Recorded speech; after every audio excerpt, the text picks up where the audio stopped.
Mga kababayan, kapapasok lamang po ng mainit na balita. Senate President Peter Alan Cayetano nagbitaw ng mabibigat na salita kay BBM at kay Tito Sen. Hindi daw nila tuta ang Brave 13. So alamin ho natin ang lahat ng mga detalye. Magandang araw mga kaibigan. Bigyan natin ng reaction opinion itong post ni Office of Senator Alan Cayetano. Title, Cayetano, cooperation must be based on what is right. Senate President Alan Peter Cayetano said, the Senate remains open to working with different groups and stakeholders, provided that cooperation is anchored on what is right and consistent with the country's interest. Senator Alan stressed that while collaboration is important in governance, the Senate must continue exercising its independence and should not be subjected to pressure or dictated upon, particularly on sensitive matters such as proposals involving constitutional change. Ito, yung actual na statement ni SP Cayetano. Basta doon lang tayo sa tama, pare-pareho, we're willing to work with you.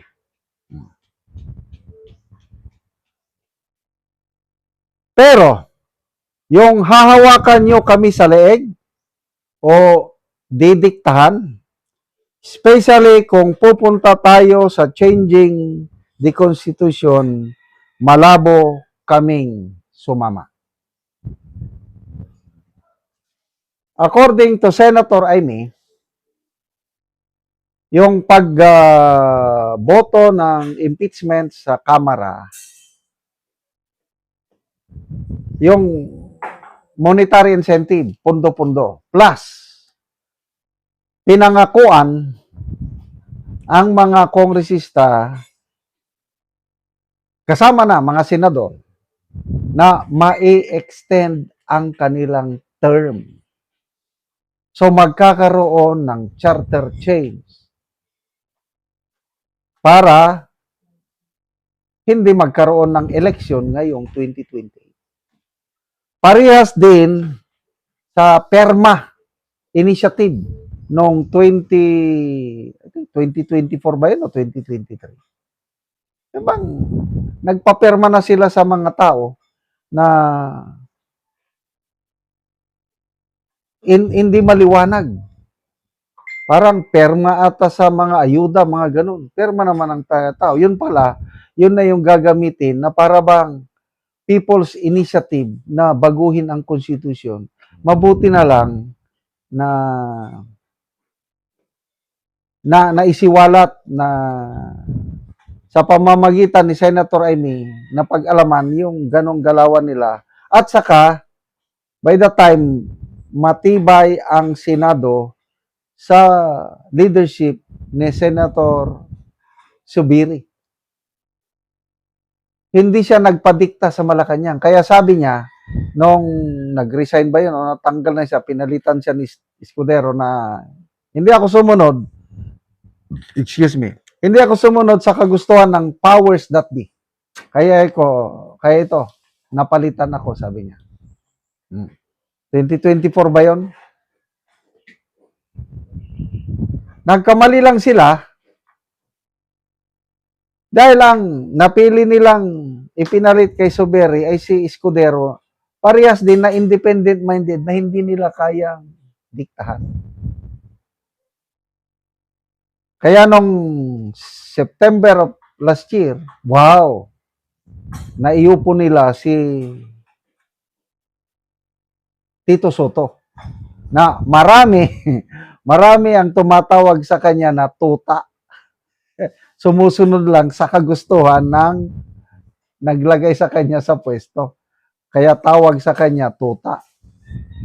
Na bagay na hindi naman niya inaamin na hindi daw siya ang tuta. Si Romualdez daw ang tuta niya. Yung mga ganon. So ito,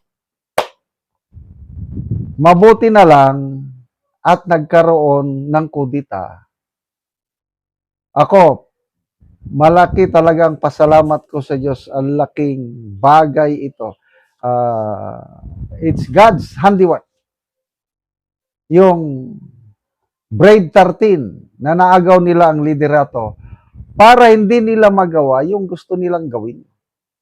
Pero mo yan, wala nang election 2028 kung magtagumpay sila sa charter change. So, wala na, gusto nila talaga yung impeachment kay BP Sara, parang aminado na rin sila na hindi nila kayang ipakonvict si BP Sara. Kaya ito, I don't know anong plan. Plan A, Plan B, Plan C, Plan D na siguro. Charter change na lang. No election sa 2028. Baguhin lang yung form of government from Republican o presidential to parliamentary. Adi, ang election na lang is members of parliament na lang, mga kongresista na lang ang botohan kung magtagumpay sila ng charter change. Magkakaroon pa rin ng election sa 2028, kailang ang botohan lang natin congressmen o members of parliament. Pagdating na sa Congress, sila na lang ang boboto sino ang maging presidente, prime minister. Ganon ang nakikita ko lang I might be wrong. So ibig sabihin, mawawala sa equation si BP Inday Sara. Kailangan mo nang kakandidato si BP Sara as congressman ng Davao para may pag-asa siyang manalo as prime minister. Kaya, ayan, salamat SP Cayetano, hindi nyo kami kayang hawakan ng loob. And with this, nakikita ko lalong titibay ang samahan ng Brave 13. Kasi si SP Escudero noon, ayaw niya ng charter change. So lalong magkakaisa yung 13 dahil nakikita nila na sila na lang ang aasahan ng taong bayan. Kasi kung Soto pa ang Senate President ngayon, nako, tuloy-tuloy na yan.